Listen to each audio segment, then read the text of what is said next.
All right, so the video is started. Let me get this going. I would have done it before, but in case anyone needed to see it started. Does anyone need help starting the virtual machine? Okay.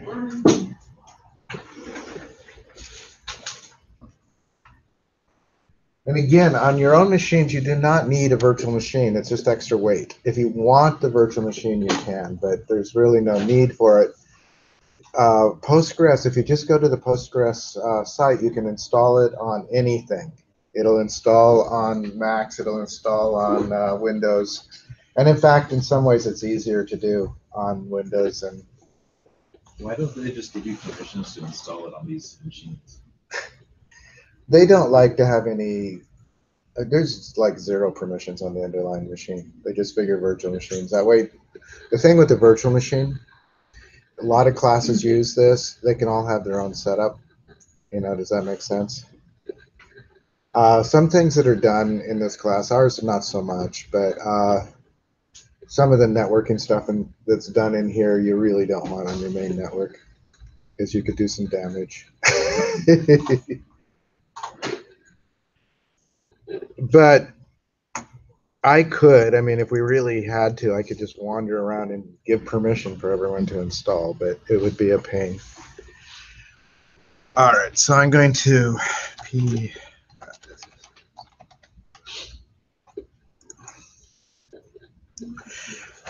And this way too, because for this class we'd have Postgres. The amount of permissions that you'd have to give for each of the different classes would be a lot. I'm going to maximize this. And remember, my maximize is slightly bigger than my window. I am going to bring up Canvas. Did you guys see the alert? It's irrelevant to those that have it already on your laptop. But what I'm going to do is make it so that across all the environments, it looks the same, whether it's on your laptop or not. Come on.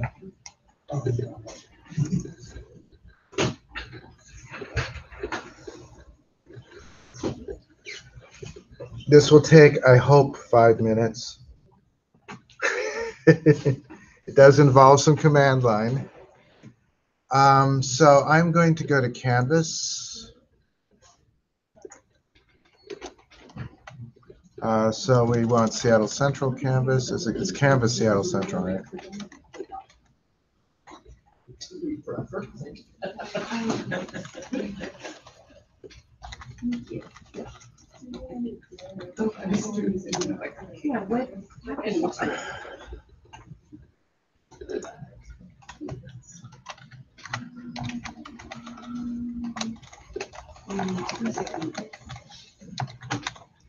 I haven't figured out the SEC wireless thing either, so I will try to figure that out in one of these days. Although it should, let's see.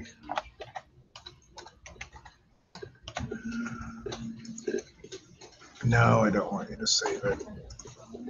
All right, so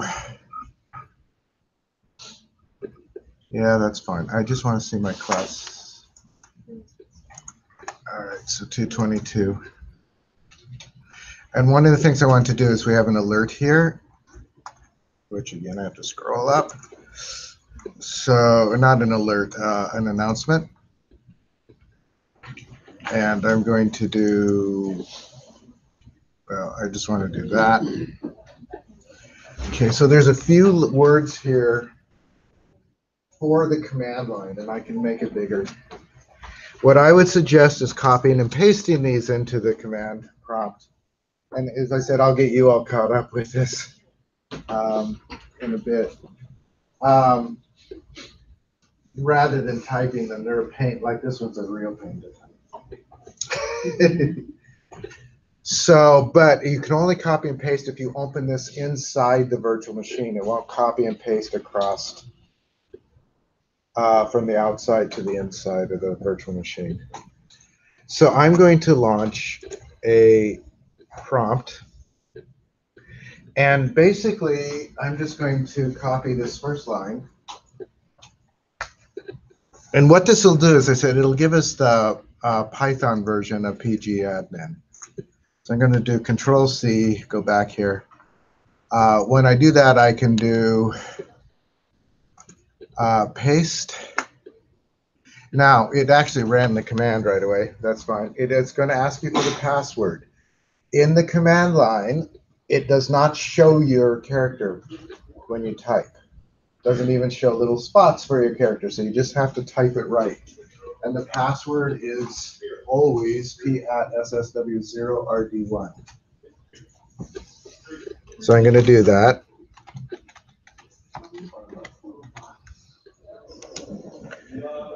So it's building some stuff. What did you say the password? It's p@ssw0rd1. And again, this is totally unnecessary on your laptop. You've already got the environment that I want. All right, so when it gets back down to the prompt, you want to do the second line.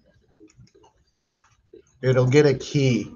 It's a really long key, but luckily we don't have to deal with it other than to say to get it. So I'm going to copy that, go back to the command prompt, right click. Have to get in it to right click and paste. This one I will need to press enter for, and it gets the key. So that one has like a little dash. Yes, it does. The dash is correct. Oh, okay. So this is all the second. Yeah, this is all the second line.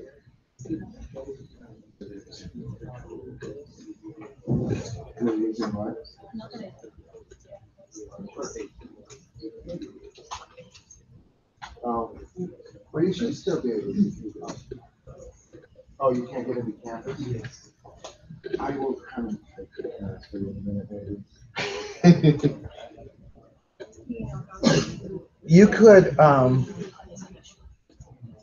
so I just see this. we'll figure, we'll get them in there. You could type them in, but it is a bit of a pain to type in, but they'll have to be typed in, basically. You know where they are? Let's go back to, just do PhD address.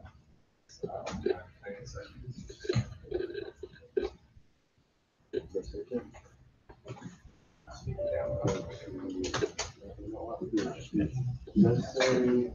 this one.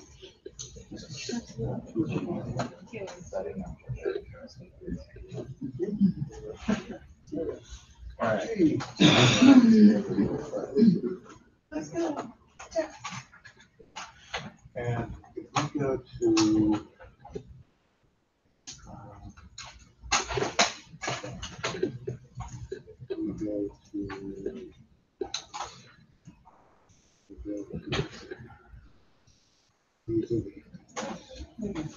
yeah.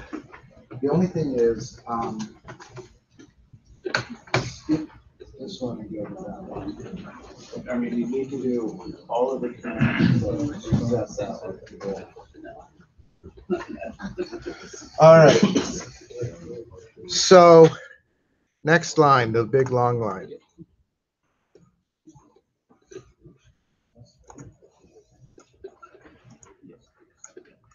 So I'm going to paste that in. Okay. And then I'm going to do this one. I'm just going to type in sudo apt get update. So what we've done is we've added a lot of paths for it, and we need to update it so that it downloads the new pgadmin stuff. And then we just need to install it. So I will copy that one, although it's pretty easy. Did you skip the sudo-sh-c? No, I did not. None of the lines that are in Canvas should be skipped. And you have to say yes to continue when it's installing. Linux is so strange for installs. You have no idea where this stuff is. You just say, go get it. Yeah. You can't copy it from outside of the virtual machine too. Yeah, it won't. So you have to open. Just use the browser. The password is password.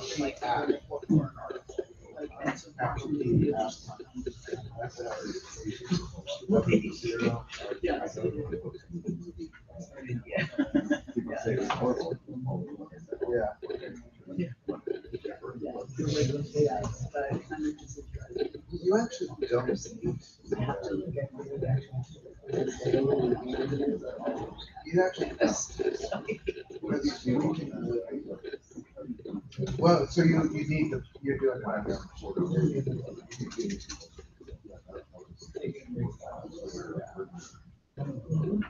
yeah, you do. I'm sorry. I'm here. You don't need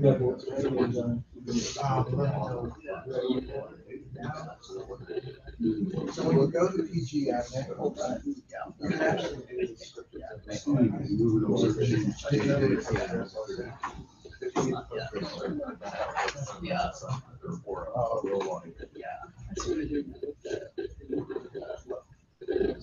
Same as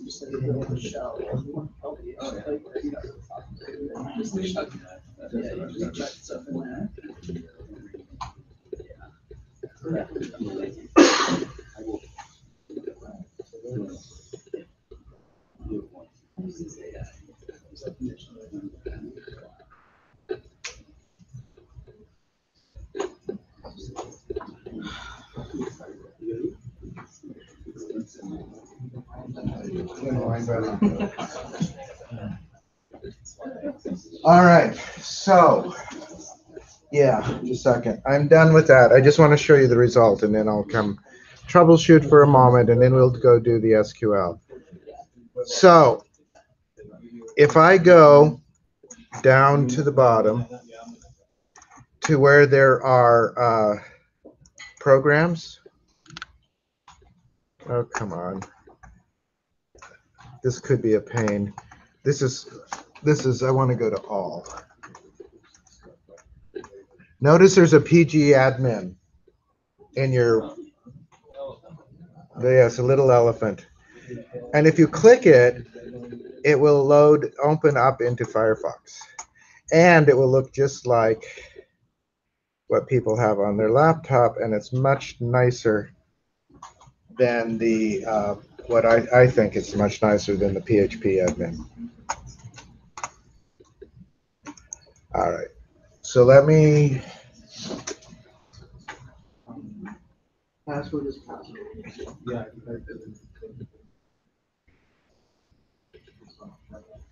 Don't copy both lines. Copy one. Yeah. And then paste. And the password is capital P at SSW0. Yeah, I was able to. You ran all those lines? Yes. You have to say yes. Yes.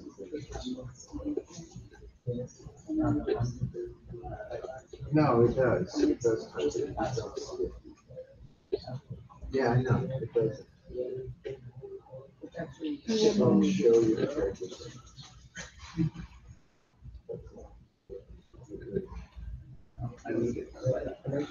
That's a one.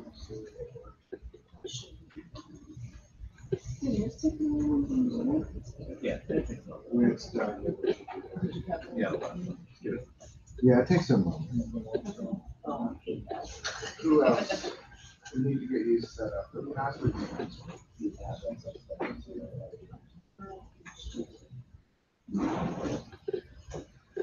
I don't see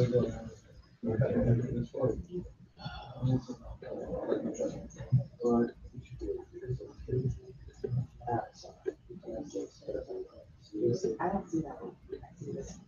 See the curl? Well, you might want to change the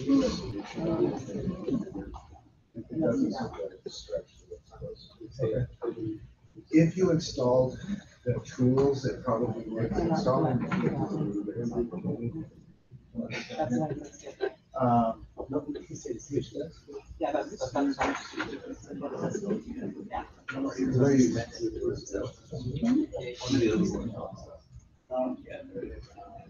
I don't see what's going on. So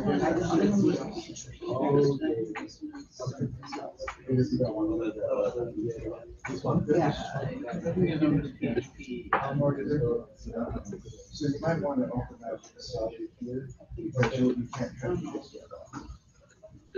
And then I'll put the aliases. You can download Chrome if you want. You have to go to Firefox to download. What's the next thing? Yeah, yeah, exactly.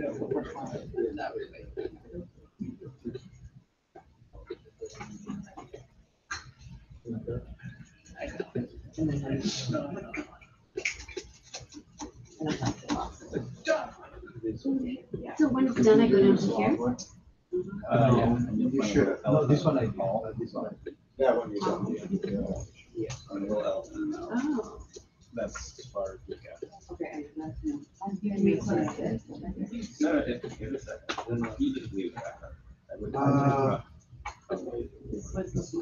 So That's what I got. You did this one, I thought you had to. Huh. I thought you had to say.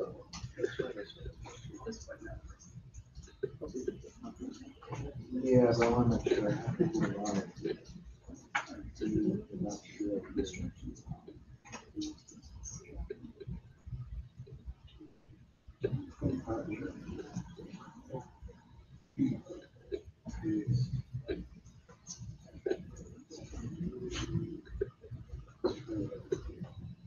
It seems to be okay. We did the other.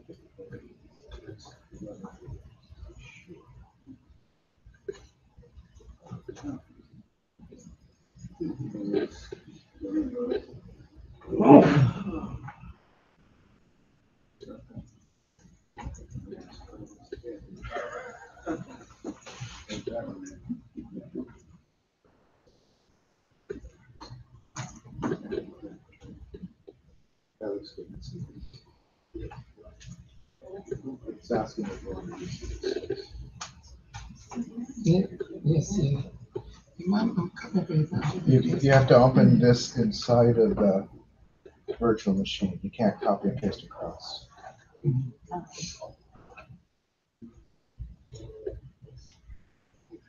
All right, so the server, why is it not seeing the server? Let's look at the properties. Should see the server. Do you guys have it without us any plus there? ID, name, servers.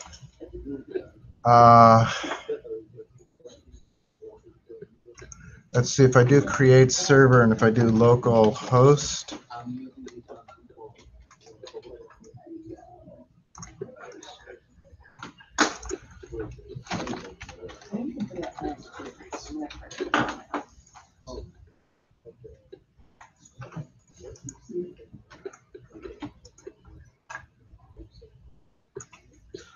I never had trouble with this before.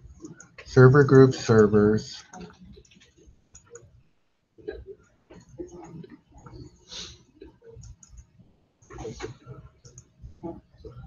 So I think it's localhost.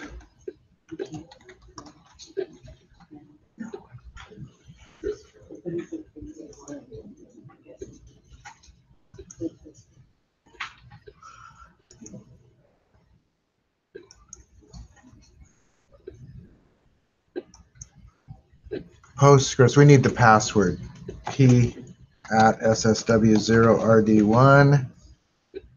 So we're adding a new server. Yeah, add a new server, localhost, Postgres, and then password is password. There it is.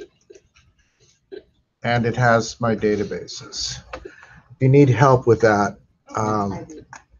So what I did is on servers, I did create server.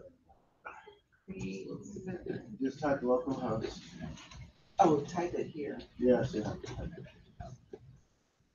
All right, and then do connection. Actually, you might already have it. That's cancel. Do you have a pass there? Oh, there you go. All right. Server, localhost, so we can and then you need to go to connection, and you need to do password. And type localhost. You're fine. So if you go down here, you have Postgres. And you got it in there. Yeah, it's good. You already have it. You're on here. And you got it. Did you name your server aliases? Yeah. I'm not sure. Oh. All right, well then here. Well, you don't want to read it, just, go to the properties. And then right click on this, so server name, just change this. I would change it to localhost. Oh, good.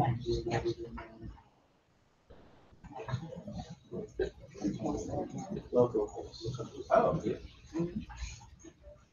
The localhost, Postgres, and then the password should be.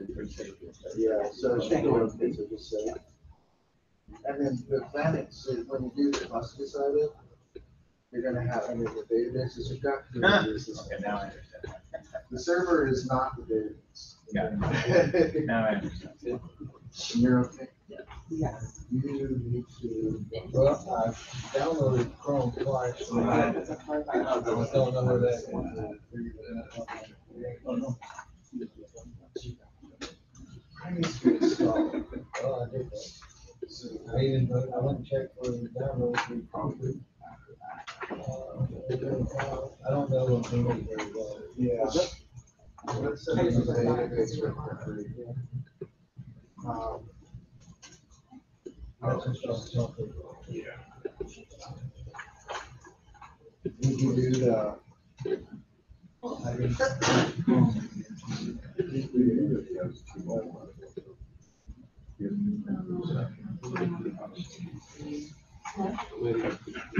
I click on the server, go to localhost server. I would set this up and then we'll set up the databases. Oh. Yeah, Because if I do this in lowercase, it's fine. It doesn't matter. Did I do capitals? I Yeah. get confused with like.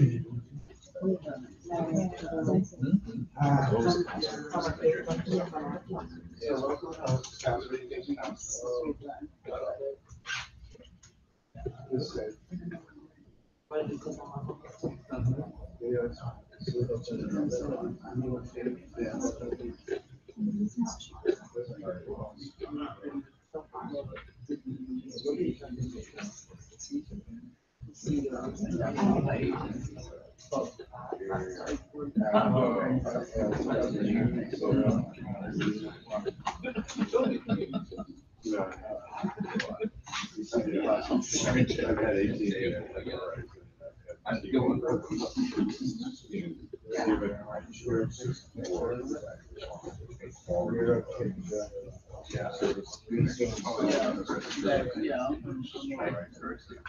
Yeah. So I usually, that's what you can set up a few here. Yeah, you just gotta get, just go to GitHub and run the scripts. All right, are we mostly ready?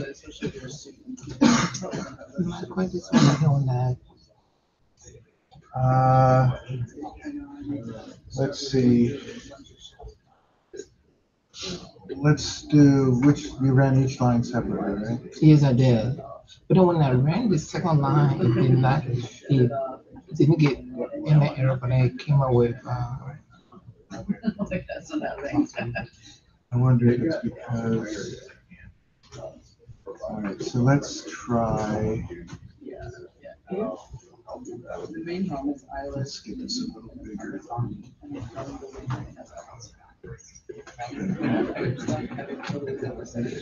Roll it back. I'm gonna run them again just real quickly. It'll tell me, it'll just, a lot of these will just say random. Okay.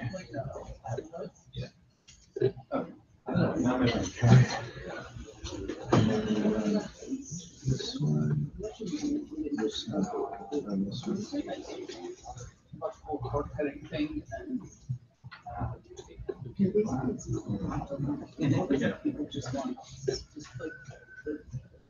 Okay, good. Now we'll run the long run. I'm thinking the long version of your problem. That's too much, you know, and so like.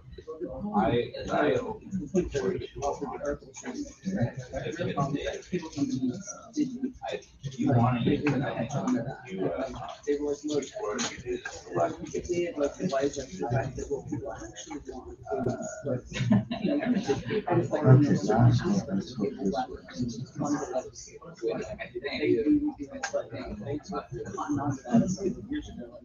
If anything failed for any reason, sure. But yeah.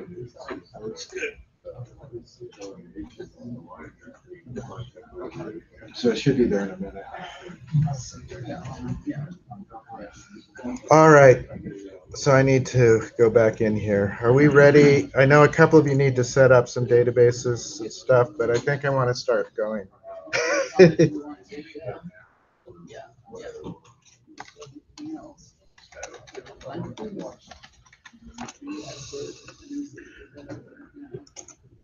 So are we all sort of ready mostly? I know you're not. I will get you there. We're on our way to. Yeah, okay. Everybody okay? Good. Thank you for those that have to sit here in patience for the other stuff. So one of the things I'm going to do is for the community assist, I'm going to right click on it and I'm going to use query tool. Query tool is where we'll do almost everything. Whoa, where did the query tool go? Community assist, query tool. I think I hit properties or something. I'm going to close that, whatever that is. All right, so there's the query tool. This is where we will write our queries. You right click on the database and choose query tool near the bottom. Yeah. Am I doing something wrong? So that's the PJ, the old PJ agreement. So come down here. Maybe close that one. Go to there. That's the new. And then open localhost plus in databases. And then right click on and do query. So you do have the old one there if you prefer it. In general, I don't. The differences between these two is really one is written in PHP and one is written in Python.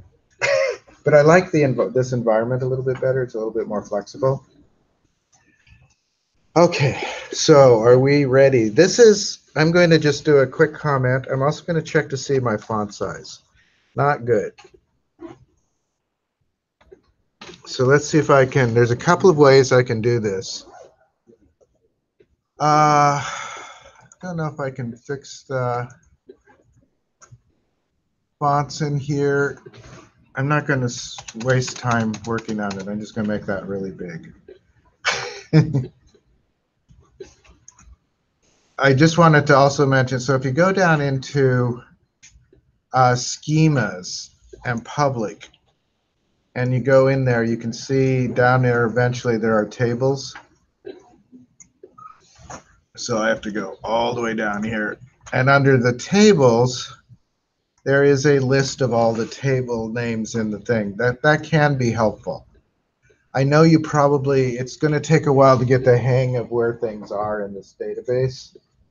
And also the same is true with the tech certificate, which is actually slightly more complex. Because what I did in the questions, when we do the questions, is that I basically just asked a question. And it's kind of up to you to figure out where and how to get the answer. And I will help you with that. And it'll take a while to get familiar, and I'm aware of that. All right, so I'm going to go back up to the top here. So this is about simple selects, and this is the part that if you've ever done any SQL, you should know most of this. Not all, but most. If you've never done SQL, then this will be new. So I am going to just do the basic. I'm going to do select star from, oh, let's say person. Okay. Now, it's not case sensitive, which is good because I'm a terrible typist. In the chapters I tried to do, there's a kind of a convention that you do the keywords in all caps, but they're color coded here, so I don't know necessarily want to do that just because of typing. The asterisk means it's a wild card for everything. From introduces what table it's going to come from. Okay. The semicolon is quasi-required. If you're doing multiple statements, the semicolon is definitely required. If you're running one statement at a time, it's not. But I will try to always do the semicolon. So I'm just going to, I don't even have to highlight that because it's the only statement. The way to run it is this little lightning bolt. And when I do that, down here, we'll see the results. And again, I'm really zoomed out. The thing about the asterisk from is it doesn't give you any, it just returns everything. But just to show you how it shows the results. So it gives you the person key, the last name, and then tells you with each one what kind of field it is, what kind of data type it is. And if I scroll over, you'll see that it goes even further over. All right. Are there any questions on that? I mean, it's just, yeah. So the character varying the data type? It is the data type. What you could do is varchar. Okay. One of the things that we'll see, particularly when we get to making tables, Postgres is really loose on data types. It has lots of them. And lots of them are kind of the same. So you can do varchar. In Postgres, and this is not true of most other databases, text is the same as varying character. Yeah. Will some of the commands we use in Postgres differ from SQL? I will tell you when they do, but most everything, like this is the same no matter what platform you're on. And most of the ones that we will do are going to be, I would say about 90% of the commands that we will use would be identical across any platform. Where they differ, data types are something that differ a lot among different databases. The next assignment, not this one, but the one after, has some differences because functions. Every database manufacturer is free to invent their own functions. So function names are very different across platforms. And then there are a couple of things, particularly when we get to towards the end of the quarter, when we're doing triggers and things like that. That's actually the only place that I know of that Postgres is a little less compliant than some others. Most others are pretty standard. All right, so I'm going to go up and over. I'm not sure how long I can handle this zoom, but we'll deal with it. Is it big enough from the back? I will figure out maybe how to change the font size so I don't have to change the whole thing, but not today. So I'm going to do one more version of this. Again, you've probably done this. I'm going to do person first name, person last name, and I think just person email.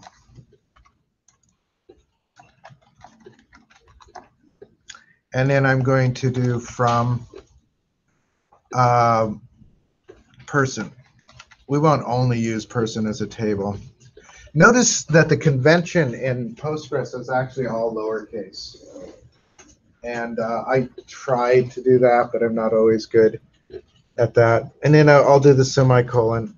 Here's something that I like in this environment that doesn't work in the PHP environment. If I select just this statement, it will run only that one statement. right? So you can run one statement at a time by just highlighting it. The nice thing about this, if you're doing your assignment, you can have your whole script in one file, you know, all the questions. You don't have to open a new query window for every query. Yeah. Can you do from multiple tables and the same command? We'll talk about it when we do joins. If you just list tables, and I've seen people do that, what you get is not what you're going to expect.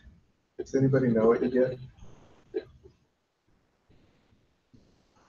It's okay if you don't. You get a cross join.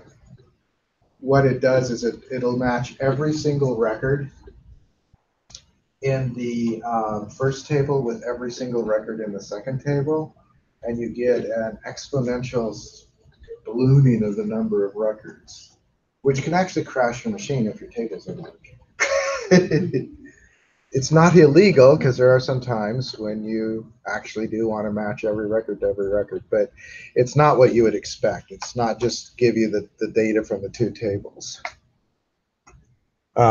Maybe I could do that real quick just to, if I go to the very end of this,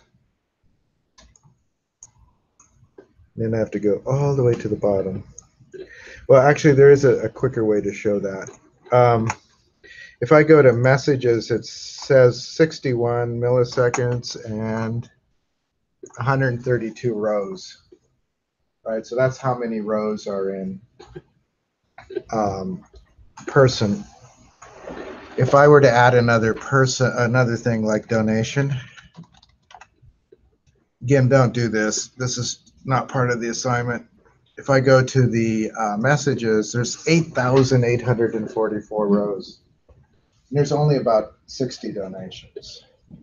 So 130 and 60 is not 8,844, but 132 matched the 64. Each row matched 64 times. Basically, it would match every person with every donation. So you can do that, but it's not going to be what you expect. We will do when we do the joins, which is the third assignment. I'll show you how to combine tables. Okay, so a couple of things about this. Let's just go back to the data output. Let's actually run this one again.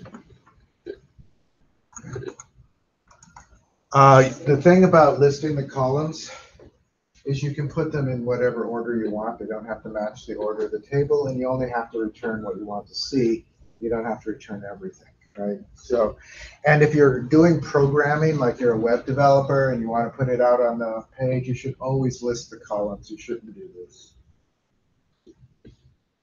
Partially because if they made any changes to the table, your output might be unpredictable when it comes back. And it could make a mess. Also, this takes more processing, although that doesn't necessarily matter for much, because it has to figure out what all the columns are before it does the query. Any questions so far? I mean, all of this is going to be pretty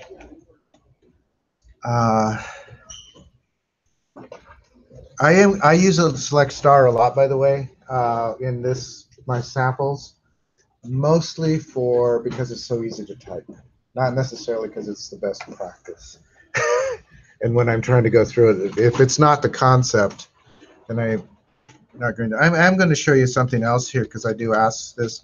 You might not like person first name as a column, so you can put an as here and do first name, although that should have double quotes.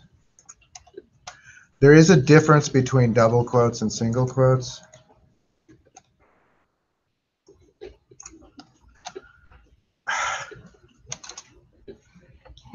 Why is it? Oh, because name is a key word. All right, and then I'm going to do a comma, and then I will do person last name as, and I'll do last, which is name, and a comma, and then I'll just do email can be as is, and then from person. So these are aliases. And the result of that, just to show you, is person email. So let's just change that to email. Person email, and change it to. So I'm showing you something else. The tricks is as is totally not required. You can just put quotes first name after this and it will work. I do in the book, and I do probably will try to do as quite a bit because it lets you be clear about what you're doing. Whereas if you just quote or put another word beside it like email, it's not necessarily clear what you're doing. Right? But you're just aliasing it. This doesn't change anything in the underlying table. But if you're printing this out for a report or you're doing a query for a report, it's often nicer to have names that are more expressive than the underlying names. Notice it also kept the capitalization, so if I would have done an E here, it probably would have done a capital E for the email.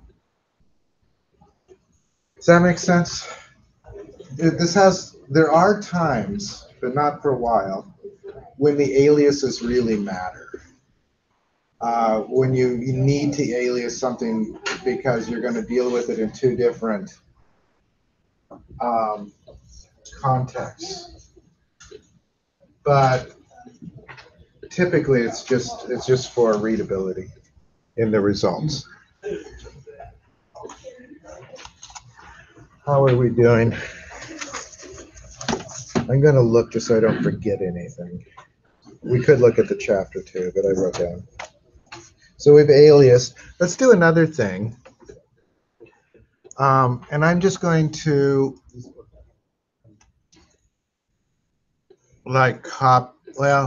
let's copy from this one. Steve, it's pretty robust in terms of being able to change fixed typos. This is? Yeah. Yeah. Though I will say that there are times when there's an error, when it seems to freeze up for a minute. We haven't had any errors.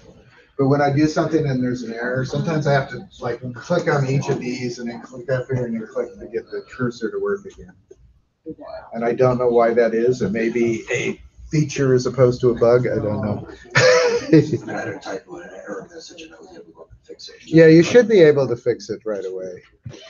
And the thing about selects, nothing that we do here will affect the underlying database. It's all just returning. Yeah. Question. Yeah. So this is everyone's in there. It doesn't matter if it's an employee or not, right? It's just right. In my structure of my database, I listed everybody in person. So everybody is in person. That includes the clients. That includes the employees. That includes the donors. So those are the three. They're all listed in person. And then there's a person address table because some particular donors have multiple addresses. So there's a person table, there's a person address table. The way you know if they're employee, their person number is in the employee table. If they're a donor, that means that their person key is in the donation table. If they're a client, it's in the client table. It's actually a grant application table. It's possible that somebody could apply for a grant, get some money, and be a donor later, right? So I mean, that's just part of it. Ideally, you only want to list their information in one place, right? If you did a donor table and a client table and an employee table, you might have to list information in more than one place.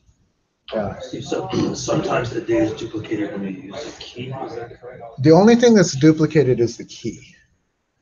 So does it matter if you're doing the query, if you use the key versus the original, so to speak? Well, if you do the key, so when we do joins, you'll see this, but if you do like if I do, let's just real quickly, select star from donor, access from donation. I'm not sure why I'm capitalizing the things, but so we have the person key is 6. that's all we're going to see there until we learn to do joins, right? This is what ties it to the person that has the ID 6. So if we wanted to know who that person was at this point, we'd have to go here. Oh, I didn't do the person key, so let's put the person key in there.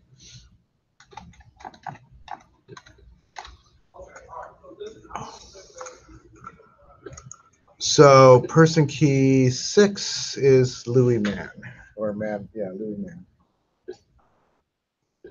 So my question is, if it was a job type key and you wanted to get everybody as a manager, everybody had to manager keys, number one. Should you call a manager or could you also call person key 1? So it depends. If you're doing a single table, you'd have to call up the key 1. If you're doing a join, you could call up the word manager, right? So you can only query what's in the table unless you're doing joins. So if I wanted to see all the donations from person 6, I would have to, this is getting ahead of ourselves, where person key equals 6. Until such point as we do join. So they've only done one donation. Does that make sense? Third week, I'm gonna show you how to get stuff across tables where you could say. Because I'm doing the homework, I was looking down the tables and the columns, and I noticed that some titles we're looking for were issued as keys, as well as. Right. So if I did, I'm gonna just real quick select star from employee. So this is a table that's nothing but numbers. It's person 1 is an employee, person 2 is an employee, person 3. I mean, these are the employee keys. These are the person keys. So you don't actually even in this table even see what they are. And there's another table that ties them to their positions. Relational databases are inherently complicated, and they're written for the computer, not for people.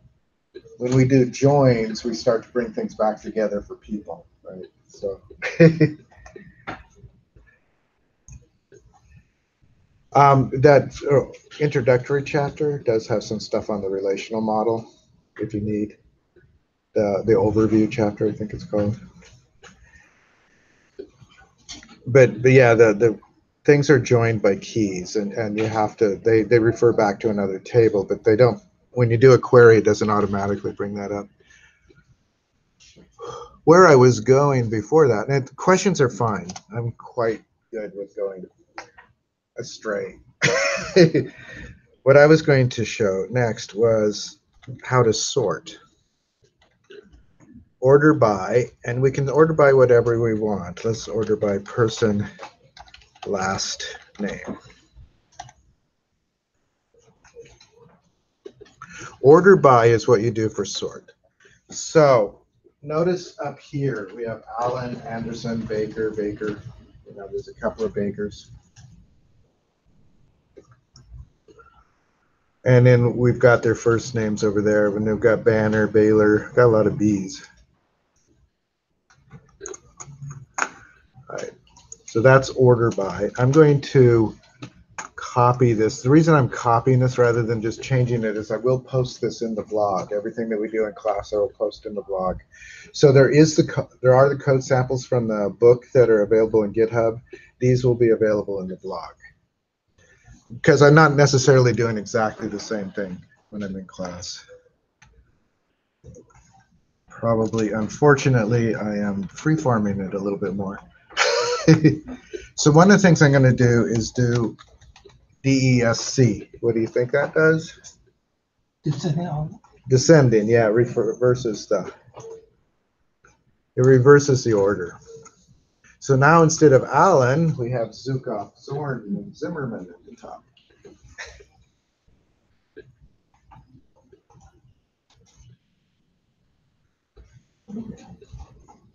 What? I was wondering, I have an error. I was just- Okay, you have you still have a semicolon after person. All right, so descending reverses the order. Steve, does it matter what order you put the commands in, or just select? It does matter. Select is always first. From always has to follow the columns. Order by is always after from. Now it can, order by is usually like one of the last statements. Some of ours will have more statements in between here, but order by is almost always the last one. The order does matter. This is a really, when you look at that, that's pretty English-like. We want to select these columns from this table, and we want to order them by this one, and we want it to be descending. That's fairly English-like, unlike, say, C or C++ or something like that.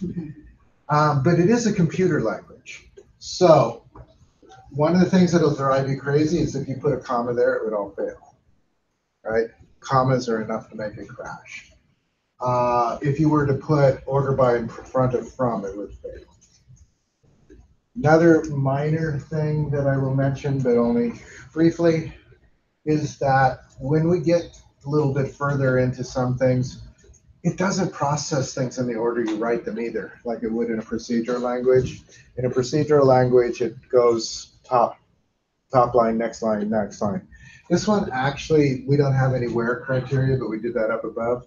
Looks at the where criteria, gets the table. The very last thing it does is go get the table, the columns.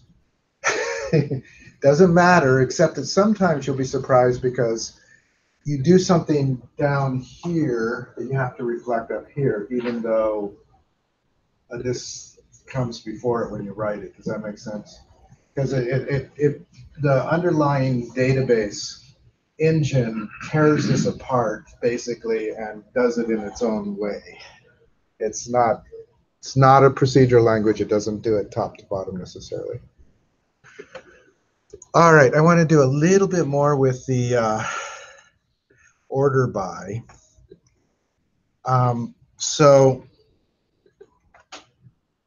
I am going to do essentially the same thing, except I'm going to do person first name descending. And then I'm going to do a comma and do person last name. So what do you think the first last name will be?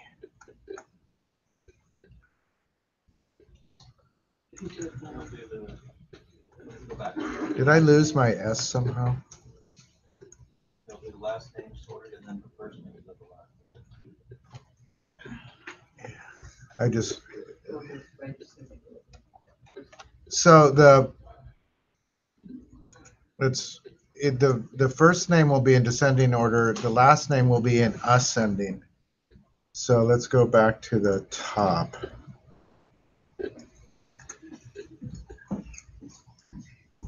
Come on. Just want to go to the top of this list. There must be a faster way to get there.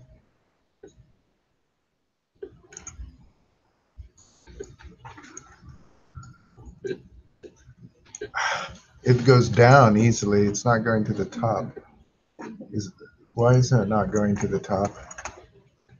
It should be in alphabetical order. Actually, it is an alpha. You're descending on the person's first. Yeah, actually, you know what I want to do? I want to put last name first. Oops, I just hit query history. I want to copy this. Not copy it, cut it. Put it in front. All right. And get rid of that comma.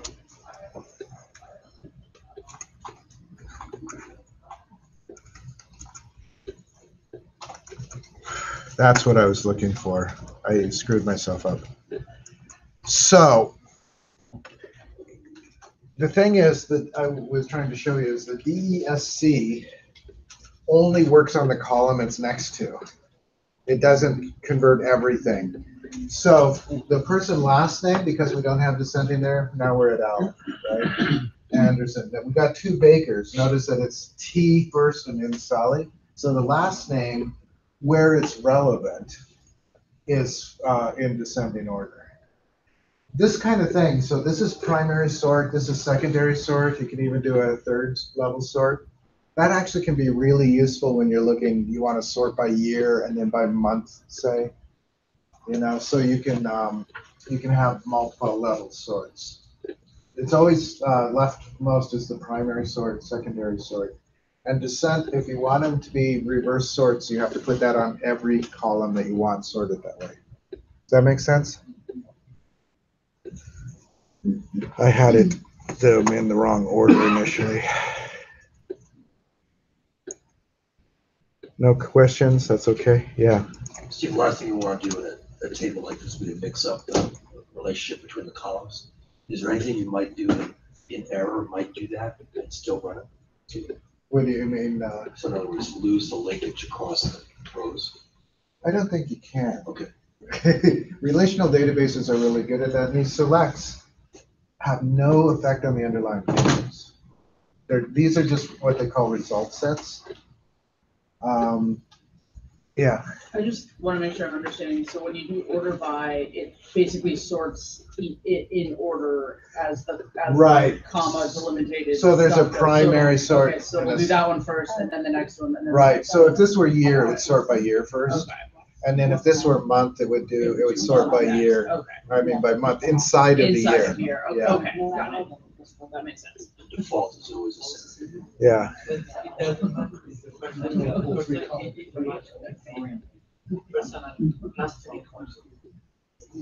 The last name is sorting by that A to Z, right? Because we didn't put descending on that, so this is the last name. So they're in alphabetical order. But we did put DESC on the first name, so the first names are in reverse order, but only if they're the same name. My question is, the person key is not related with the person or which one is correlated with the person? I'm still not sure.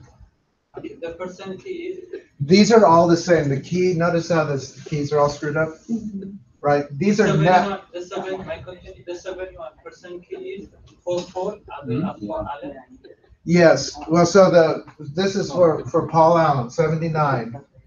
The key is never separated. When you sort one column, it does not make it move off the other columns. The whole row is ordered. Does that make sense? I see what you're kind of saying, because you can do that in Excel. You can sort a column and get it all screwed up. And I think that's what you were referring to too, is because you can sort it and it will no longer be in relation with the other row. So they're locked in. They're locked in. These rows are immutable. They're always a row. 79 always refers to Paul Allen, no matter what you do with sorting or anything else like that. 121 always refers to Tom Baker. Must have been watching Dr.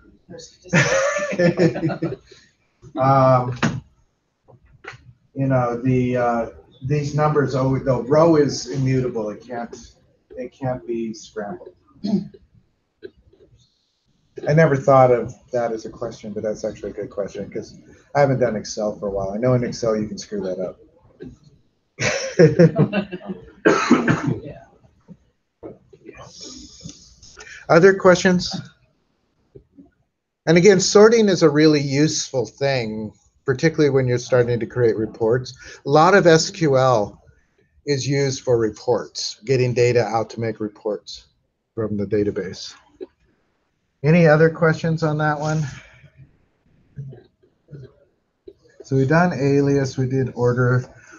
Up here we did, real quickly, is it still there? Did I delete it? I don't see it. So let's do, I'm going to just real quickly show you person address. So sometimes I'll just do this just so you can see the table.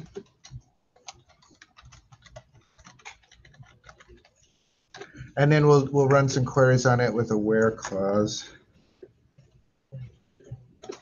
So F5 also runs, by the way. That's what I did there. In the person address table, there's a key for the table. There's a person key. See, like this person has two addresses. There's the street. There's the city. There's the state. There is the I need to get to where I can scroll over here. There's the postal zip code. And then at the end, and it's just a habit because I forgot to add it and I added it last, there's their apartment number. And notice that there are nulls in there if they don't have an apartment. You guys know what nulls is? Basically, it's an unknown value. And I wanted something with nulls in it. Also, relational theory, it doesn't matter what order the columns are in. Right? It really doesn't matter. And it doesn't matter what order the rows are in. Because you can reorder them and anytime you want. Okay, so let's do a couple of wheres. I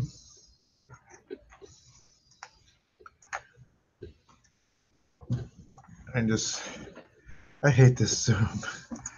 All right, so I'm going to do, we'll do select, and I'm going to do asterisk for a lot of these just because of the, so person, address, and then you can have a where clause.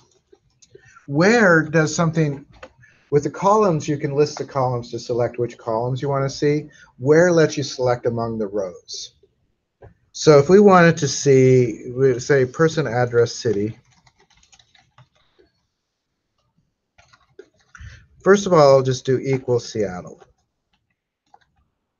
All right. Most of them are in Seattle. Is that case sensitive? It is not case sensitive. So you could do a lowercase. You could do a lowercase and it worked just fine. No, it's single quotes, right? It is single quotes. That was the other point I was going to make. When you're doing character types, I made it lowercase just to show that as a point. It is not case sensitive, although most databases, if you go into the properties, you could make it case sensitive if you prefer. But by default, it is not. The where clause is there just to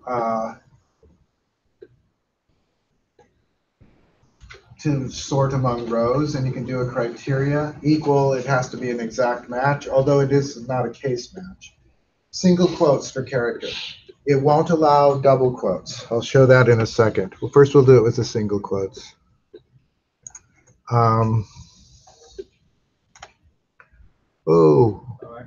It did work. It didn't work. It is case sensitive. It is being case sensitive. It wasn't before. It's not at home.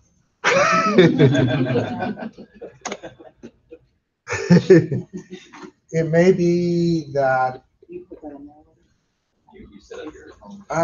it's at home. I didn't. Something in here said it to be case sensitive, but I don't think it is at home. I'm pretty sure it wasn't. Although this still shouldn't matter. At home, I run it on Windows. Anyway, so it found Seattle, right? And you could do, like, if I wanted to find something a little less, we could do like Bellevue.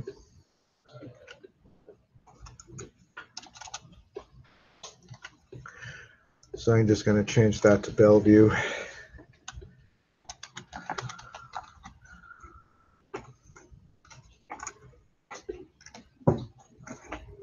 See, there's about 8 or a few of them. And I'm going to show one other thing where you can do. So let's do one where we just want to see everybody who's not in Seattle. So I'm going to say, I'm going to put the keyword not here.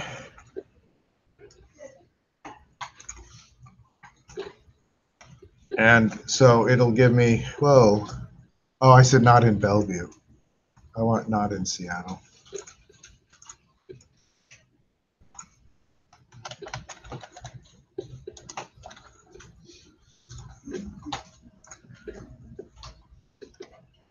All right. So it'll show Bellevue and Canton, Renton, Tukwila. I think that's about it. Do I have New? Oh, I do have one New York, don't I? No, I don't. Do you guys have a New York? Yep. Yeah, yep, New York. Let me see if I go down. Oh, I do have one person in New York. And Puyallup. I wonder when I added those. Anyway, so there are people. The not basically shows you anything that is not. Now here's a yeah. Instead of saying where not, person has to be Seattle, I say where person has to be, explanation equals Seattle. So if you're using the not keyword, you have to put it before the field that you're negating. I guess what I'm saying is, can I use the not equal? You actually can, although this is not ANSI standard. But almost every database allows it. So instead of putting a not here, if you do not equal, yeah, it should work just fine. Same answer. What if you wanted Seattle and in that case New York? Get rid of that. If you wanted to see Seattle and New York? Yeah, do you do a comma between them? No. So let's do that. And again, I'm trying to make sure I have. So let's get rid of the not. So let's say where it equals Seattle, and then. It's not equal Seattle and not equal New York. Oh, so you could do that. So we could do. Let me go back to the not version of this. But then you have to say and person, address, city. You're going to hate my field names, I think. Not equal New York. Do you need to put not equal since you have a where not? Well, actually, you do have to put it on both sides.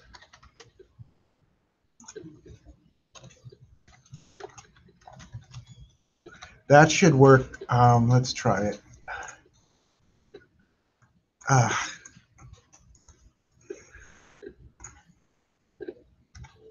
Okay, so we have everything down here, but we should not have, if I can get over here, New York should be out of there.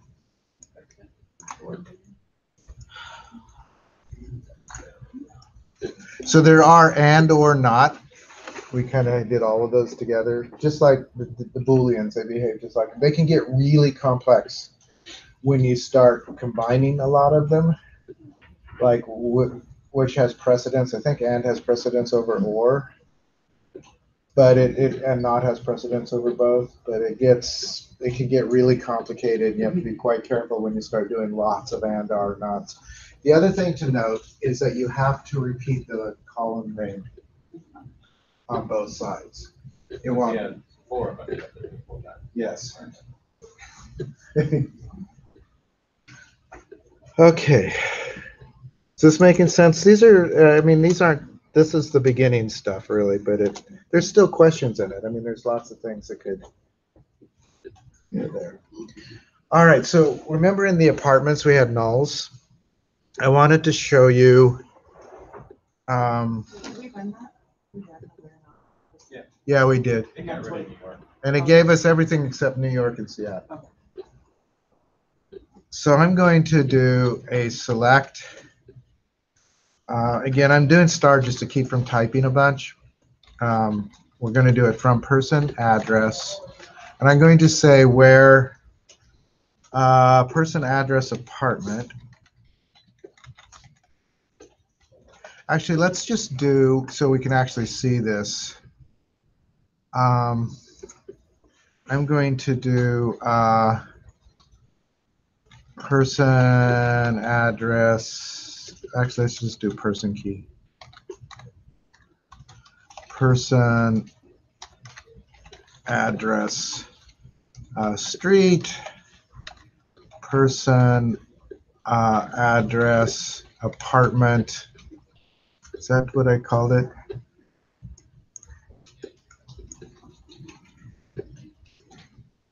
Yeah. So I just want to look at those three fields. So let me break this up. This is the other thing. I think I said it, but if I didn't, you can break these up however makes them readable. Right? So you can break the lines however you want. You could even break person key. I mean, you could put each of these, the columns, on a different line if you want. There's the line breaks and line spaces. Spaces don't matter too much. And I'm going to say is null. Okay. Now, a couple of things about null. You cannot make something equal to a null. A null is an unknown value. It is not equal to anything. You cannot make something greater than or less than a null, right? So you can't do any comparative operator with a null. So there's a special, I guess you could call it an existence operator. Is it null? So I will run that. Oh, I have no idea what I just did. Let's do F5. That is not.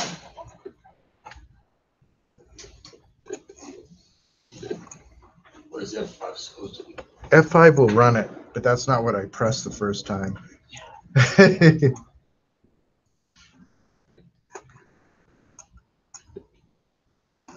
What did it do? I really don't want to have lost everything.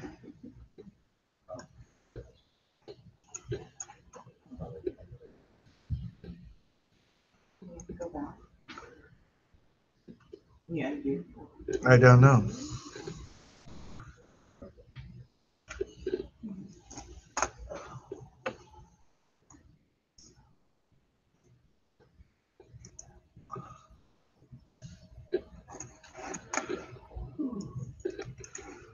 That's interesting. I never, so P,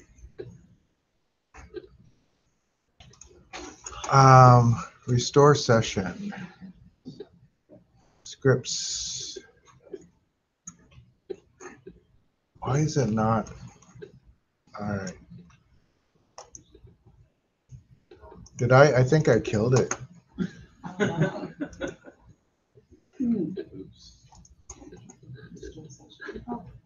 No, I don't want that. That's really not what I want.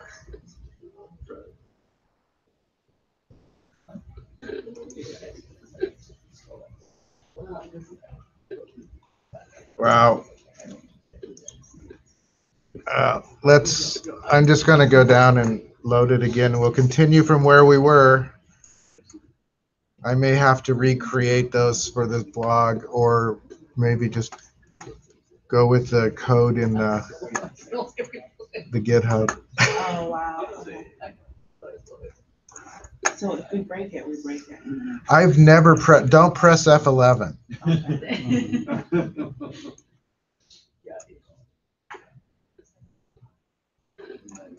So I'm going to do a new query window.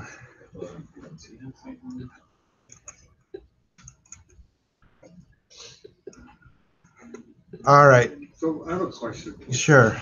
If you're doing a query to find out anybody who doesn't have an apartment, would you technically need to check for null and space because somebody could have inadvertently? You might want to, right? It is possible that somebody inadvertently put in a space. Okay. So second question then, in your assignments, is that necessary? No. Okay. I just want you to look for nulls. So I'm going to do select, I'm just going to do. Well, isn't null, you said it's unknown, but why would you have to check for space? If it's null, it's null, right? Because a database, sometimes they enter a blank space instead of a null. Oh. Particularly, this can happen if you're coming in through a website. So you have a form. So what it may do is it may not interpret it as a null. It may interpret it as a blank space. And blank spaces are not nulls. So in real life, you may have to look for both.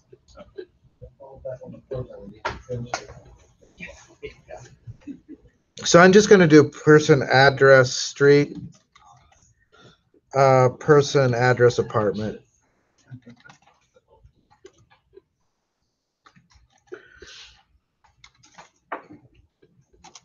From person, address.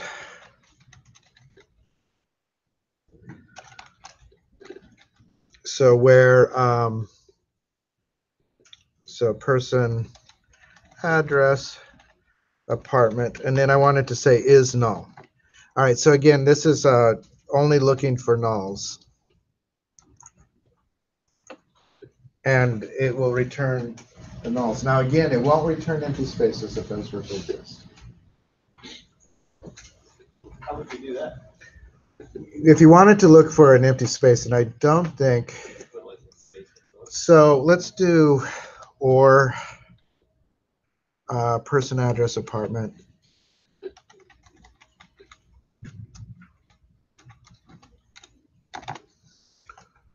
Just like that. Doesn't need a space between the. Yeah, it's a good question. Well, is it any space or a number of spaces? So a space is a character, and it's going to look for an exact match. Okay, so that's the exact. So if I put one in there, it may not work. So let's try that. I don't think there are any empty space ones. So let's just look.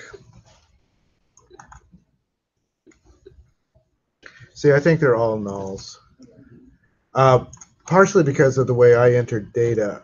It is not as necessarily through, I didn't do it through a website or anything like that. So if you're not sure, you can just put it both ways with it. You could, and I'm not sure. I think it's actually should be like that.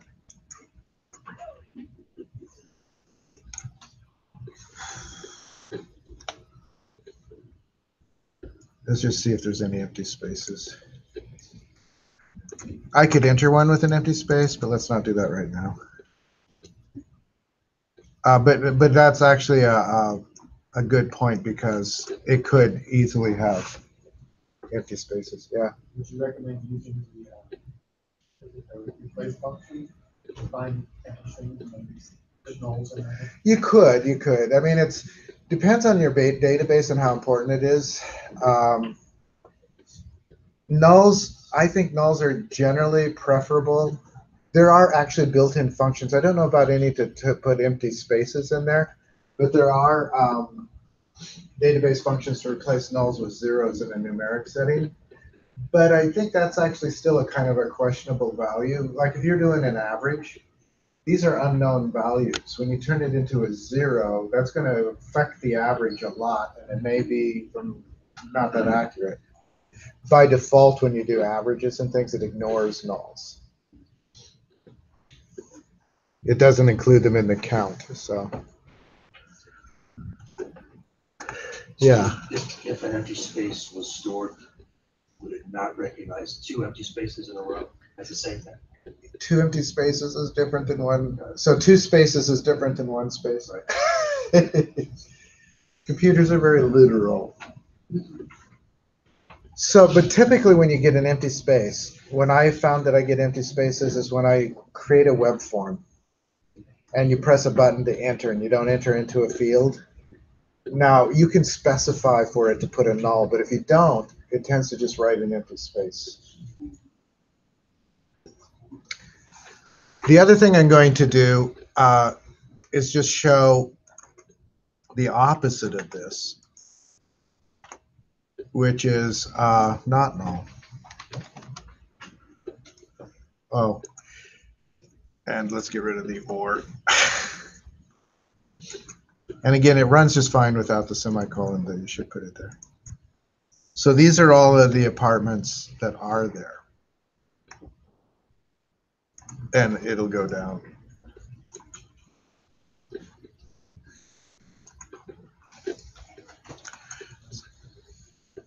Does that make sense? The main thing to know about null is you can't do equal, then you cannot do greater than, you can't do any kind of comparative. What happens if you do it?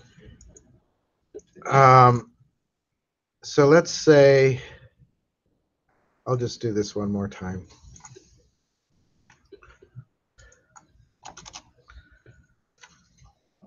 So I'm just going to say equal null. And what will happen if I do that? I get nothing.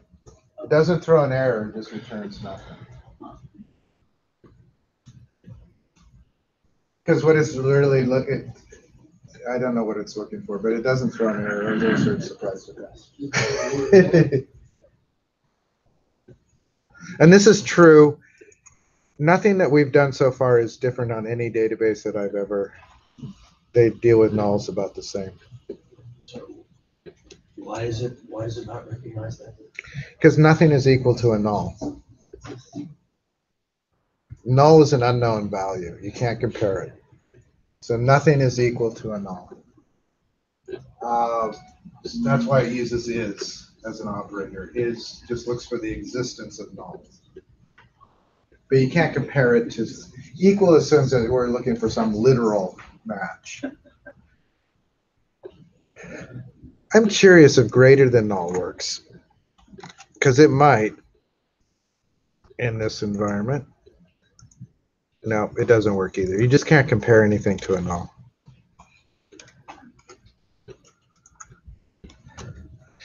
Okay, I've only got a couple more things to cover. I might see if somebody has, if you've been following along and have all the code, I might have you send it to me so I could post it. Because I lost all the earlier stuff. You have it? Okay. I have never pressed F11 before. It seemed to relaunch everything, a new edition version, which is weird. No, I don't want to press it again right now. I want to show you a couple of other where clauses real quickly. How are we doing for time? We're okay. Because we've only done text ones. So actually, I don't want to copy that. Let's do select star from donation. And I'm doing this again just to get a look at donation. So we'll do that. So donation has the key, the person key, the donation amount, donation date, and this we can kind of ignore. It has a universal unique ID, which the idea is that it would, you know how when you do a donation or something that they can give you a value, you know, a number that you can claim it. UUID might be a little bit overkill because it's so gigantic. But that's the idea. So what I want to do is just show you the where clauses with numbers and dates real quickly. So I want to do select star from donation where donation amount, should we do it like is above 1,000? All right, so you can do it greater than. You could also do less than. So all of these donations are above 1,000. Notice I didn't quote the number. You don't have to quote numbers. I think, let's actually see if it fails. This varies. I think it'll work. Yeah, it works with or without quotes, but you don't have to quote a number.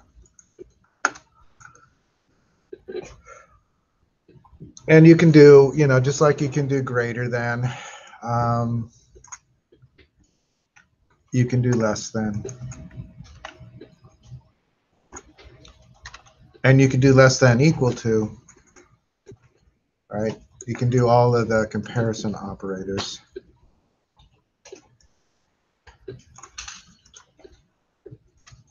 So for numbers, and order by with numbers, right? So if I do it, let's do great up here. I'm going to change this just slightly. I'm going to add an order by.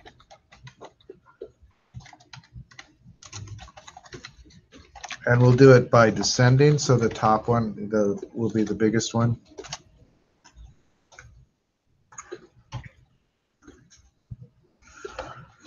So we have a $10,000 donation. It's interesting, the data in this reflects some things I've done in other classes. Yeah. One thing I really liked about SQL Server is whenever you're putting your, typing your column, you're using the table name. Yeah, it doesn't give you the autocomplete. Maybe. Yeah. The other thing that's nice in SQL Server is you can drag the columns on. And I haven't found a way to drag the columns on here. I do like Postgres a lot. SQL Server, the environment does have some nice features like that. This doesn't really give you any IntelliSense. Now, I don't know if there's a plugin or add-in you can do that with. If you find one, let me know. Okay. Yeah.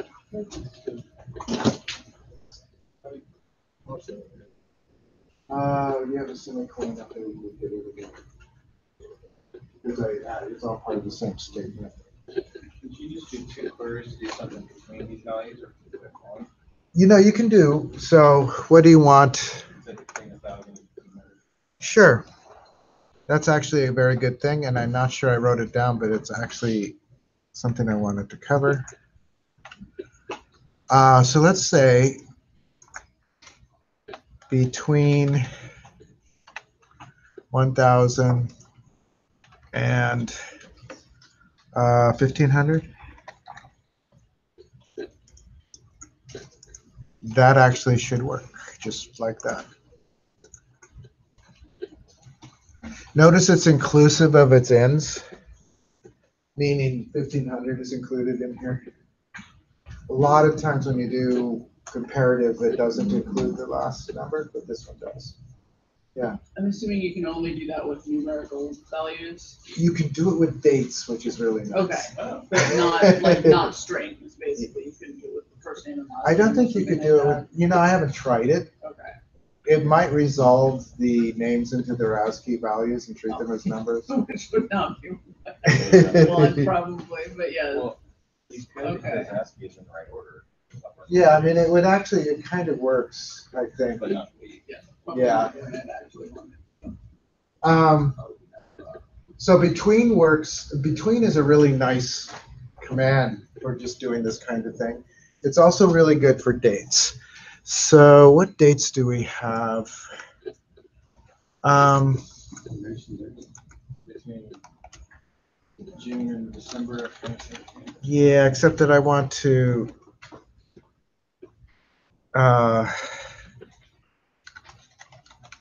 I don't want to get into date functions right now. but we could do. I mean, we could do it. So let's do from donation, where donation date between. And so let's do 20.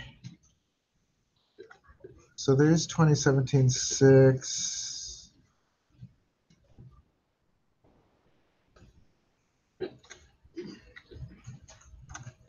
So 06, 1, and it should be 01. This is a little stricter on dates, I think, than some. And I'm going to do 2017. Let's just do 8, 08, 01.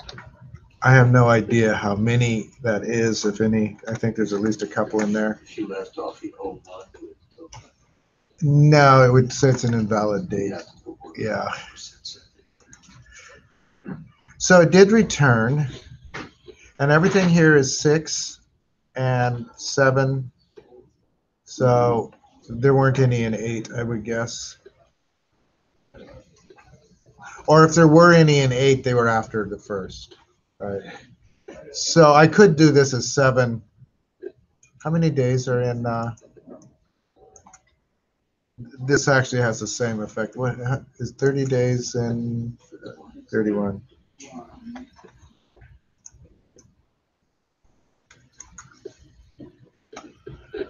Which gives us the same thing. 10 rows affected. So dates are nice. One of the things we'll do,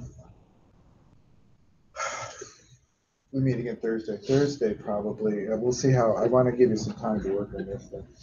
But one of the things we'll do next assignment is to look at functions. And so a lot of the functions that we'll play with are date functions because those are the most useful.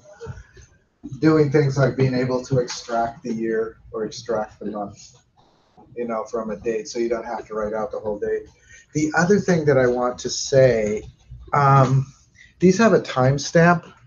Do any of these actually have, let me go back to just that. I don't know if any of them actually have any seconds or minutes. because I think I just entered the dates as whole numbers. The thing about these dates is if I were looking for an exact date, if this wasn't 0000, it wouldn't find it. Does that make sense? It counts these when you're doing an equal to one. It counts the minutes and the hours.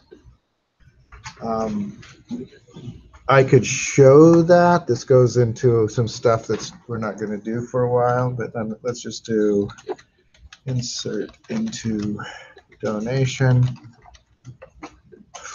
And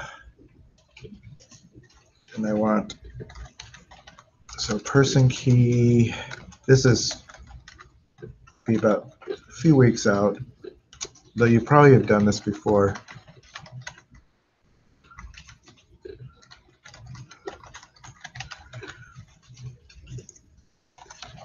The only thing I'm going to do is show you that it won't find the date if I look for it directly. So I'm going to do values. I'm going to let person 6 is going to donate again. Donation amount, how much? Another 500. And then I'm just going to do current timestamp. I can't type. I think that'll work. We might get an error. What I'm trying to remember is if I need parentheses after that. So that worked. So if I go to the very bottom, if I run select star from donation again, this is just, there's nothing like this in your assignment. So I want to get to the very bottom. Come on, you can go down. Notice this one has 2019-01-08 and it has the time there. Because I did current timestamp. It actually goes into the milliseconds. So when I tried to query that, if I want to say select star from donation, where donation date equals, and then I'll do 2019-01-08. I don't think it's going to find that because it's not equal to that because of the timestamp. So it finds nothing. If I did equal to, how would I do that? Did you do just 2019? Well, I could, but I have to use a function. You have to use a function to extract the date. You have to do between 07. Yeah, you could do it as a between. Could you do the wild card after the 08? No. No, with the date you'd have to. The between is probably your best bet. The wild card won't work in there. I will show you some else. Use the asterisk. How about the percent sign? So I don't think this would work. Let's try. I actually haven't tried this on dates here. I don't think this will work. Typically, it only works. Yeah, it doesn't like that. Steve, just you always highlight before you hit the lightning bolt. If you do, yes, because then it will only run that command. If you don't highlight, it'll run all of the commands in the thing. It wasn't? Let's see if I don't highlight. No, it won't let me not highlight.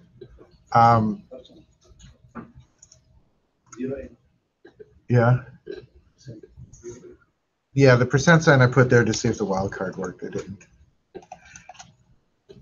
That shows you the last, one of the last things though, which is you can look for patterns, but they don't work on dates. It only works on character fields. See, the asterisk is not the wild card, the percent is called it. Yeah, you're right. It only ran the last one. Maybe I don't have to select. So I'm going to do, so it depends on the situation. So the asterisk is the wild card in this. Right, but in different contexts. So there's a keyword called like that searches for patterns. So I'm going to do person first name, person last name, where person last name. And I'm going to use like, and then I'm going to do quote, and let's just do L. I don't know why L. Percent. What this will do is it will search for everybody whose name I am really in the habit of highlighting.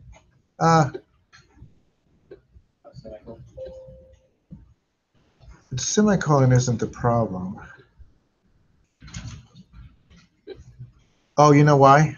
Anybody see why? I'm typing too fast. No, from. Doesn't know where I'm typing, where I'm getting these values from.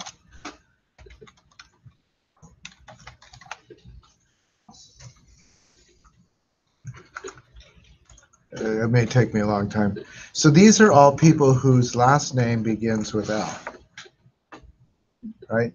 So with the like keyword, the percent can be used as a,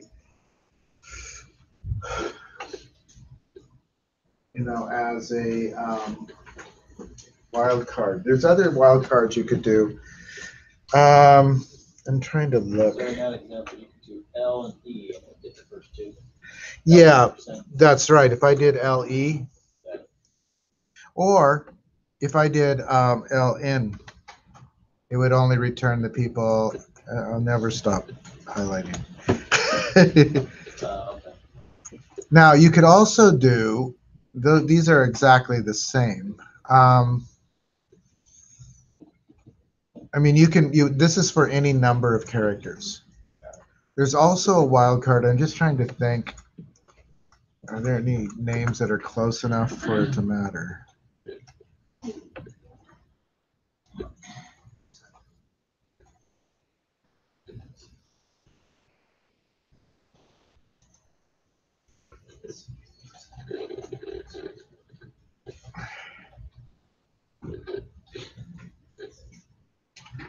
What about anyone in Norton?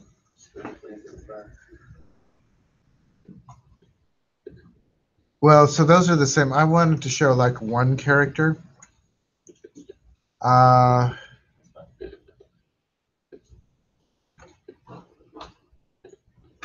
just trying to think of what would be. Well, we'll just do one that's fairly meaningless. So I'm going to say like, so we got Carol there. That's a last name, C-A-R. I'm going to do underscore L. So if I had a Carol with an A-L, it would also show that. The underscore is for a single character, right? So the percent sign is for any number of characters between other characters. The underscore is for a single character. One of the things that I used to, when I used to list like courses for, you had like MIC 101, MIC, you could do the same thing with ITC 101, ITC 115 or something. You could do an underscore just to change for one character that's different between them. But those are the two wild cards that you have. They only work with character types and they only work following the word like. A couple of other little side things about that is they are extremely inefficient queries. If we had, say, 1 million records in this table, this could take a long time. Half hour, 45 minutes, it could take forever to do that query. Because it has to, the way, the database has to go through and process that. there are better ways to do this kind of search. There are whole text indexes that you can apply, that make it a little bit easier to search for patterns. But this works for small databases, and it can bring back something fairly quick. Particularly the percent sign can be useful. Either you don't remember the whole term, or or you are looking for you might remember that somebody's name started with L. You might just to see who's in there, whatever. But again, if it's a really big database, it's not the way to go. One last thing, and I think that's everything. I want to talk about distinct.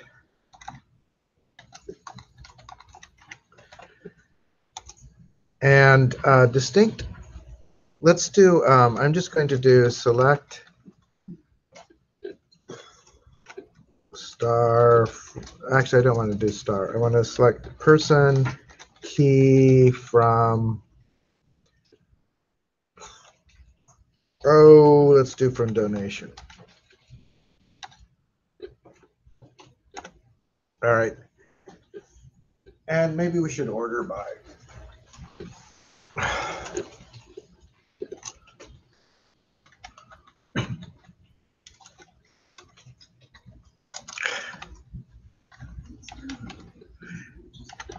Because I want to show that any repetitions. So notice, wow, I have a lot of 6 is very good donor. See all of these? That's because that one person has donated all of these different times, right? But sometimes what you want is an unduplicated count. You know what I mean? How many actually different people have done it? So if you put the word distinct with spelled right, distinct, there we go. What it does is it eliminates duplicates.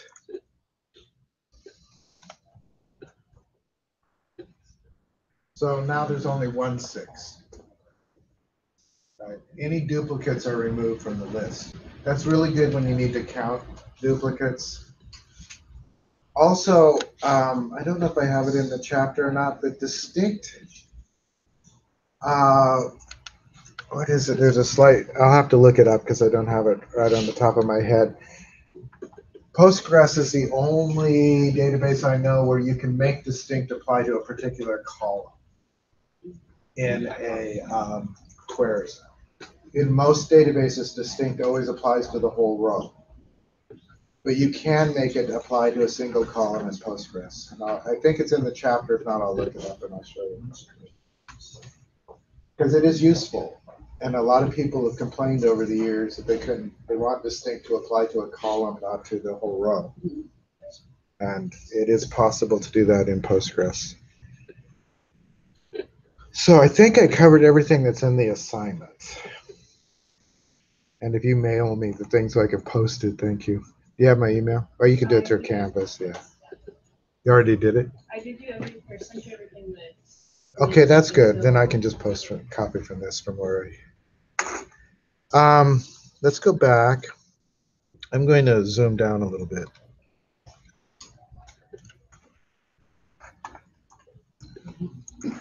And I want to go back to, I think actually I lost Canvas too. But it let me back in. Good. Now some of you have done this, I see.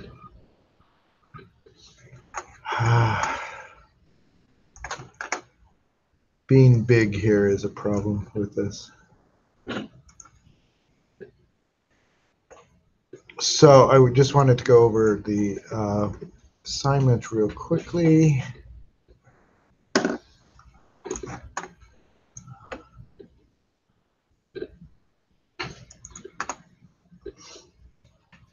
So the assignments are using the text cert, right? The text cert database. We downloaded it too, right? Oh. Yeah. And I basically just said, I just gave some general instructions. Return everything from the certificate table, right? That would just be select star from, right? Then I tell you to return certain columns and then to alias them and all of this. Now, the only thing, this one might not be doable without a join. Yeah, so you might just skip it for now. And what I'll do is I'll just make it worth 10 points. But I'll actually just give it to you. I'll just give you the last one. I think it does take a join. I think I wasn't thinking, right? I just wanted something where you could count. You could count just in the roster. I mean, if you wanted to, you could just list the unduplicated students for the roster if you wanted. The thing is, it's going to be a really big, there's like 1,500 rows in the roster, something like that. I don't know. But they're not that many students there. I mean, each student is likely taking many classes, so you could try that. But if you don't do it, I will just give you that point. Do you have any questions on these? About 2 of you have done this. What I will probably do next class is give it, depending on how things look, we'll either do the whole class for you to do this, or if you finish it really quickly, we'll start on the next one. And I'm going to kind of just judge it by where you guys are. Does that make sense? Because we could wait. I think I have like one a week. What do I have for the due dates? So this one's due Thursday? Yeah. I kind of knew, I usually try not to do anything the first week. We only had one day. Setup always takes a while. And I need to help a couple other people set up still. So we have little time left. You have like 15 minutes, 20. You don't have to do it now. I will give you time on Thursday. But if you get it done, if enough are done, we'll move on a little bit on Thursday too. It depends. As I said, I'll just judge it by how you guys do. Questions?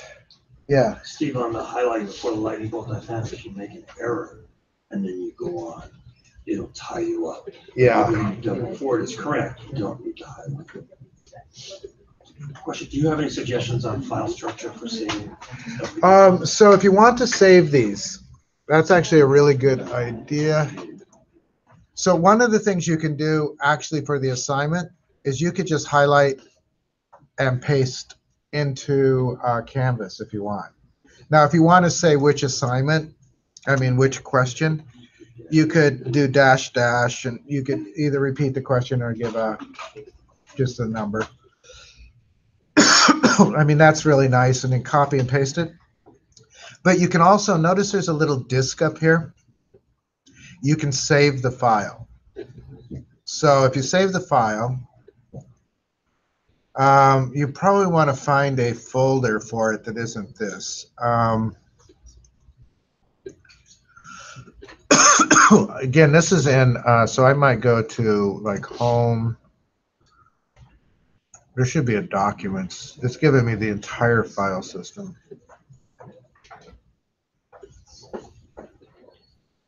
I don't want to go to root.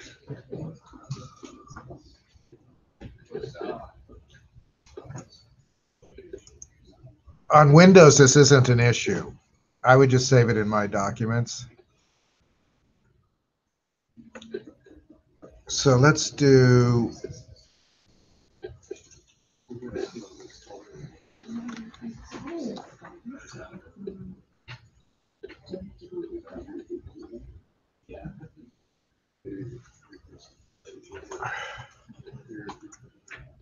I'm going to try to get to documents. All right, so I'm in documents. I'm just going to name this one selects one SQL, and I will save it, save file. Oh, I know where it is. It's down at the bottom because I can't see anything. Save. But you can save it to the documents or things. I'm not sure if a good, you could name them by assignment or you could name them by sample, whatever.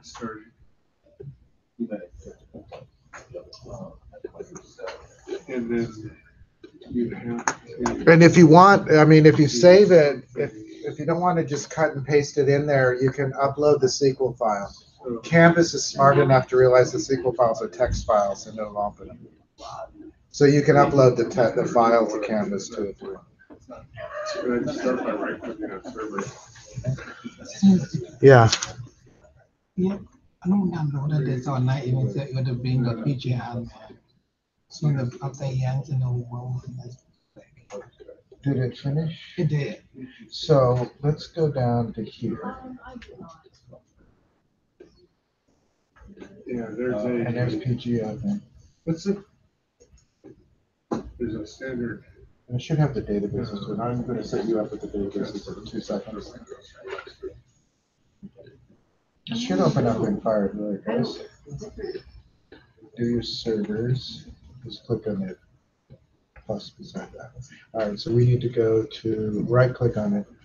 It's not like this. And then do properties.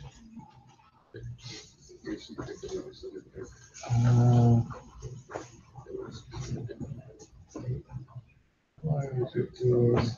Maybe cancel this. I guess it's not properties for one. Right click on it again.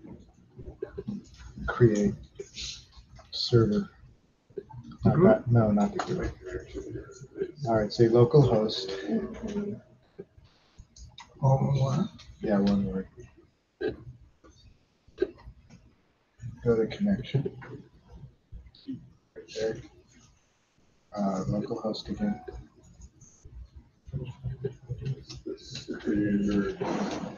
And then password is the T, capital T, at SSW0RD1. So save. Now it's there. So now if you click on the plus, you start it. Click the plus and then click the database. The plus beside the database. Up above. The databases. Okay, so you have the certificates. We don't have. Yeah, it's you did. Oh, you did. What, oh, did you have a question? Or? Oh, yeah. Your email. I'll send you the stat. I think she already did. So then what I need to do some working on. So when you want to do a query, you just right click on like the text certificates. So right up here where it says text certificate up above, with that right there, right click, and then do query tool.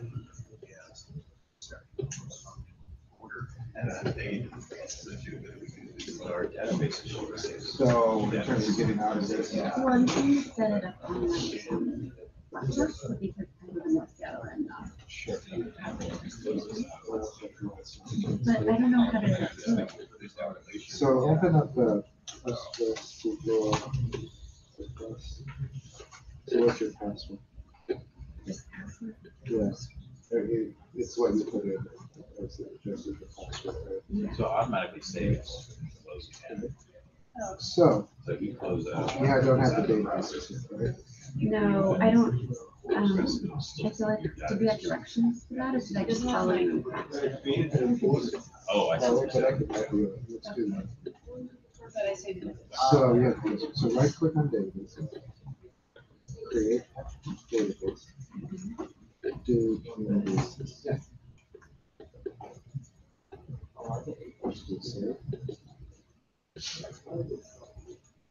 Alright, so right click on communities and do query tool. So I have to write all this. You shouldn't have to do this. Now it's not in there. Yeah, now it's got. That's right. So. So I've got to go to your, My GitHub. Just in case. Actually, it's just github.com. Yeah, .com.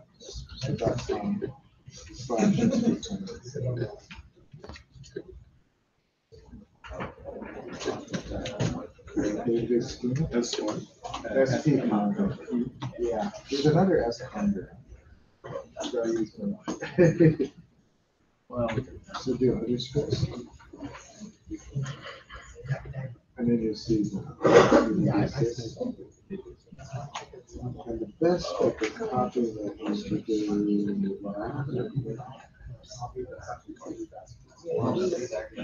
Yeah, I've already got it. I'm just taking it So from C, notes. go back to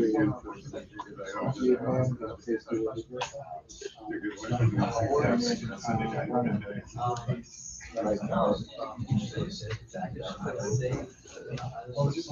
So that creates that page. You go down to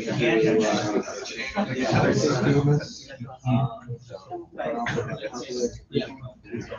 Tables.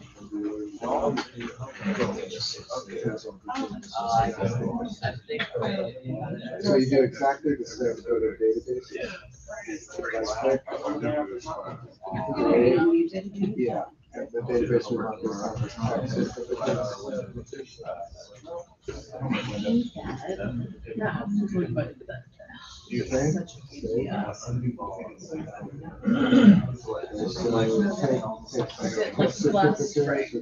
Like I had like class one, and then class 7, and it was just the biggest meeting. That's like that. Way too long for me to hang out here. Yeah, yeah.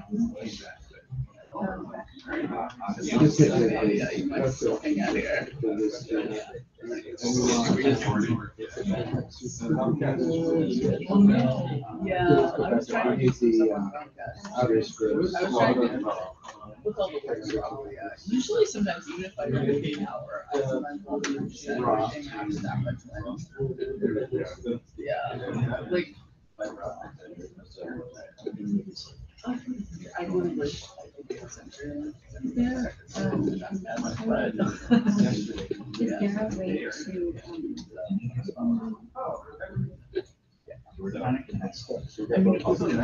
is there a way, because I do, Yeah. is there a way to create, like a reference page that shows up on the toolbar, or like a shortcut, or do I have to Yeah, I go? did put Yeah. You should always do that. So, yeah, what's Seattle could be hard. I know, yeah. I hope to see you before. I know, so I'm planning on trying to watch these, but I'm not This very video good. is still running.